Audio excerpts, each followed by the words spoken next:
दूसरी बात पूछी है कि हिंदुओं का जो प्रसिद्ध गायत्री मंत्र है वह इसी बुद्धि धी के लिए प्रार्थना सा लगता है। अब इस संबंध में समझना होगा कि संस्कृत, अरबी जैसी पुरानी भाषाएं बड़ी काव्य भाषाएं हैं। उनमें एक शब्द के अनेक अर्थ होते हैं। वे गणित की भाषाएं नहीं है, इसलिए तो उनमें इतना काव्य है। गणित की भाषा में एक बात का एक ही अर्थ होता है, दो अर्थ हो तो भ्रम पैदा होता है। इसलिए गणित की भाषा तो बिल्कुल चलती है सीमा बांध के, एक शब्द का एक ही अर्थ होना चाहिए। संस्कृत, अरबी में तो एक एक के अनेक अर्थ होते हैं। अब धी, इसका एक अर्थ तो बुद्धि होता है, पहली सीढ़ी, और धी से ही बनता है ध्यान, वो दूसरा अर्थ, वो दूसरी सीढ़ी। अब ये बड़ी अजीब बात है, इतनी तरल है संस्कृत भाषा। बुद्धि में भी थोड़ी सी धी है, ध्यान में बहुत ज्यादा। ध्यान शब्द भी धी से ही बनता है, धी का ही विस्तार है। इसलिए गायत्री मंत्र को तुम कैसा समझोगे ये तुम पर निर्भर, उसका अर्थ कैसा करोगे। यह रहा गायत्री मंत्र, ओम भू भुवा स्वाहा तत्सवितुर देवस्य वरेण्यम भर्गा धीमहि या न धिया प्रचोदयात्। वह परमात्मा सबका रक्षक है ओम, प्राणों से भी अधिक प्रिय है भू, दुखों को दूर करने वाला है भुवा, और सुख रूप है स्वाहा। सृष्टि का पैदा करने वाला और चलाने वाला है सर्व प्रेरक तत्सवितुर, और दिव्य गुण युक्त परमात्मा के दैवस्य, उस प्रकाश, तेज, ज्योति, झलक, प्राकट्य या अभिव्यक्ति का जो हमें सर्वाधिक प्रिय है। वरेण्यम भर्गा धीमहि, हम ध्यान करें।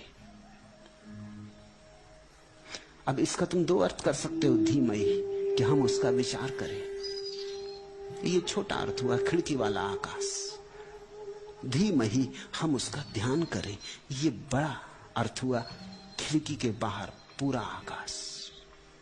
मैं तुमसे कहूंगा पहले से शुरू करो, दूसरे पे जाओ। धीमहि में दोनों है, धीमहि तो कि लहर है, पहले शुरू होती खिड़की के भीतर, क्योंकि तुम खिड़की के भीतर खड़े हो। इसलिए अगर तुम पंडितों से पूछोगे तो वो कहेंगे धीमहि का अर्थ होता है विचार करें, चिंतन करें, सोचें। अगर तुम ध्यानी से पूछोगे तो वो कहेगा धीमहि अर्थ सीधा है ध्यान करें। हम उसके साथ एक रूप हो जाएं। जो अर्थात वह परमात्मा या ध्यान लगाने की हमारी क्षमताओं को तीव्रता से प्रेरित करे, न धिया प्रचोदयात्। अब ये तुम पर निर्भर है, इसका फिर तुम वही अर्थ कर सकते हो, न धिया प्रचोदयात्, वो हमारी बुद्धियों को प्रेरित करे, या तुम अर्थ कर सकते हो कि वो हमारे ध्यान की क्षमताओं को उकसाए। मैं तुमसे कहूंगा दूसरे पे ध्यान रखना, पहला बड़ा संकीर्ण अर्थ, पूरा अर्थ नहीं। फिर ये जो वचन है गायत्री मंत्र जैसे, ये बड़े संग्रहित वचन है, इनके एक एक शब्द में बड़े गहरे अर्थ भरे। ये मैंने तुम्हें जो अर्थ किया ये शब्द के अनुसार, फिर इसका एक अर्थ होता है भाव के अनुसार। जो मस्तिष्क से सोचेगा उसके लिए ये अर्थ कहा, जो हृदय से सोचेगा उसके लिए दूसरा अर्थ कहता हूं। वो जो ज्ञान का पथिक है उसके लिए ये अर्थ कहा, वो जो प्रेम का पथिक है उसके लिए दूसरा अर्थ, वो भी इतना ही सच है। और यही तो संस्कृत की खूबी है, यही अरबी, लैटिन और ग्रीक की खूबी है। जैसे कि अर्थ बंधा हुआ नहीं, ठोस नहीं, तरल है, सुनने वाले के साथ बदलेगा, सुनने वाले के अनुकूल हो जाएगा। जैसे तुम पानी ढालते, गिलास में ढाला तो गिलास के रूप का हो गया, लोटे में ढाला तो लोटे के रूप का हो गया, फर्श पे फैला दिया तो फर्श जैसा फैल गया। जैसे कोई रूप नहीं है, अरूप है, निराकार है। अब तुम भाव का अर्थ समझो। मां की गोद में बालक की तरह मैं उस प्रभु की गोद में बैठा हूं। ओम। मुझे उसका असीम वात्सल्य प्राप्त है। भू, मैं पूर्ण निरापद हूं। भुवा, मेरे भीतर रिमझिम रिमझिम सुख की वर्षा हो रही और मैं आनंद गदगद हूं। स्वा,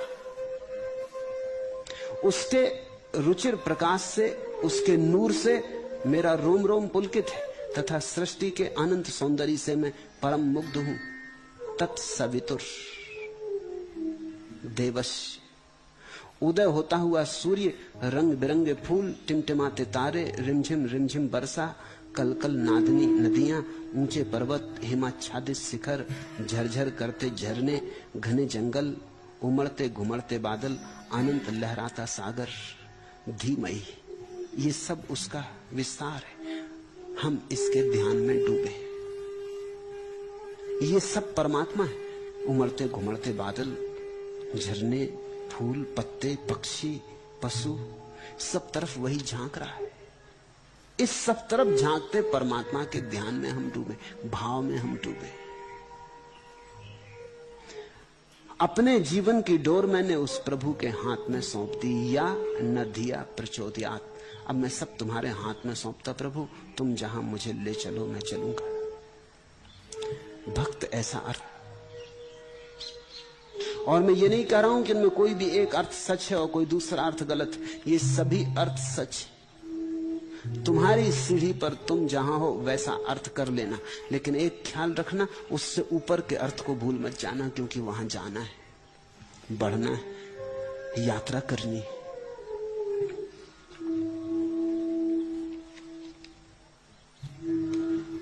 आखिरी प्रश्न, हरि ओम तत्सत को समझाने की कृपा करें।